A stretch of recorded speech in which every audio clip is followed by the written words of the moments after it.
Welcome back to our channel and complete NEET syllabus in 90 days की day 6 में आप सभी का स्वागत है। एंड मैं आपको अपडेट देने वाला हूं दोस्तों कि किस तरीके से मैंने अपने डे 6 का जो रूटीन है फॉलो किया है और मैं क्या कर रहा था कल। और साथ ही में दोस्तों आप लोग के मन में डाउट होता होगा, काफ़ी लोग के मन में डाउट है कि जो बायोलॉजी की वन शॉट लेक्चर हैं वो इनफ हैं फॉर नीट प्रिपरेशन के लिए, या साथ में कुछ और भी करना पड़ेगा, क्वेश्चंस लगाने पड़ेंगे नहीं लगाने पड़ेंगे, ये सब चीज़ के बारे में दोस्तों जो है मैं सब कुछ बताने वाला हूँ।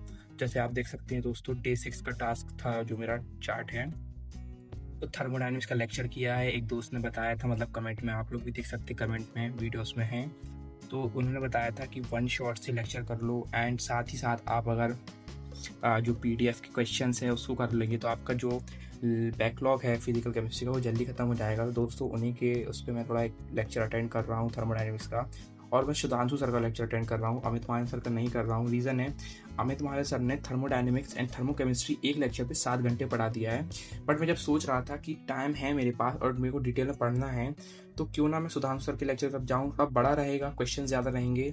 आई नो वो भी अच्छा पढ़ाते हैं, इसलिए मैं उनके लेक्चर तरफ गया था। कम से कम 7 घंटे समथिंग का लेक्चर है, तो आप लोग भी अगर करना चाहें तो अटैम्प्ट कर सकते हो उसको भी। And remaining part period classification revision किया मैंने, और जो बायोमोलिक्यूल्स था दोस्तों, प्रोटीन वाला पार्ट मैंने ख़त्म कर लिया है, क्योंकि जैसे जैसे लेक्चर पढ़ते जा रहे हैं वैसे वैसे मैं एक पार्ट करते जा रहा हूँ पीछे का, ताकि मेरा रिवीजन होता रहे। एंड साथ ही साथ सर तो याद करवा ही देते हैं क्लास में, और प्लस फिजिक्स क्वेश्चन मैंने अटैम्प्ट नहीं कर पाया था, बट मैं सोच रहा हूँ कि डे 7 में पक्का कर लूँगा उसको, और ये श्योर है कि मैं करूँगा ही करूँगा इसको। फिर जीओसी का जो लेक्चर था, होमवर्क था, वो भी कंप्लीट किया था दोस्तों मैंने। एंड अब बात करते हैं कि बायोलॉजी का जो वन शॉट है वो इनफ है कि नहीं है, तो आप लोग देख लीजिए दोस्तों, मैं बता दे रहा हूँ, मैंने आपको बनाया था ये, आए थोड़ा यहाँ मत देखना, थोड़ा वो कुछ कारण से।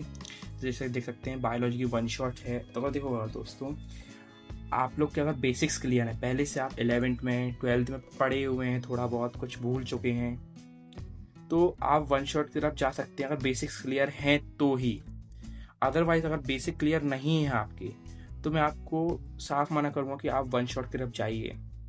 क्यों दोस्तों? क्योंकि आपको बेसिक क्लियर ही नहीं रहेंगे, और मैम सर लोग जो टर्म यूज़ करते हैं आज अचानक से उठा के, क्योंकि देखो डिटेल लेक्चर में क्या होता है, वो टर्म जब वो यूज़ करते हैं तो उस टर्म को समझाते हैं उसी लेक्चर में और उसी पॉइंट पे, मतलब उसी टाइम। बट जो वन शॉट में होता है उनको रहता है कि बच्चे पहले से बेसिक्स क्लियर होगा एंड उनको पता होगा, तो इस कारण से वो बता के जल्दी से निकल जाते हैं, जिस कारण से उनको तो टीचर है, वो उनको तो पता होगा सब कुछ, बट जो आपके मन में डाउट रह जाएगा वो प्रॉब्लम क्रिएट कर देगा।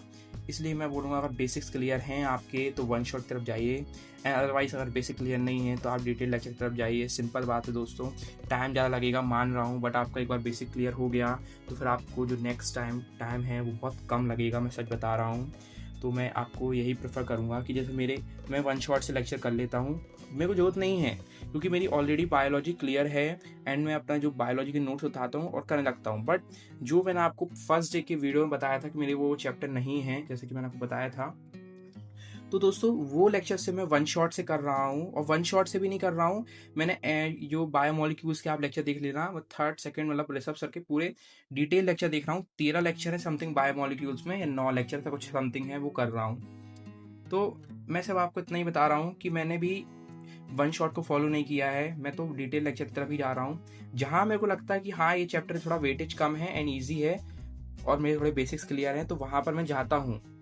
तो बस मैं आपको यही सजेशन दूंगा कि आप लोग वन शॉट की तरफ अगर जा रहे हैं तो आपके बेसिक्स क्लियर होने चाहिए, ये आप लोग को बात ध्यान रखनी है, ठीक है। एंड मिलते हैं नेक्स्ट वीडियो में दोस्तों, keep grinding, stay safe, and मिलते हैं नेक्स्ट वीडियो में पीजे डॉक्टर्स। तब तक के लिए ओके बाय।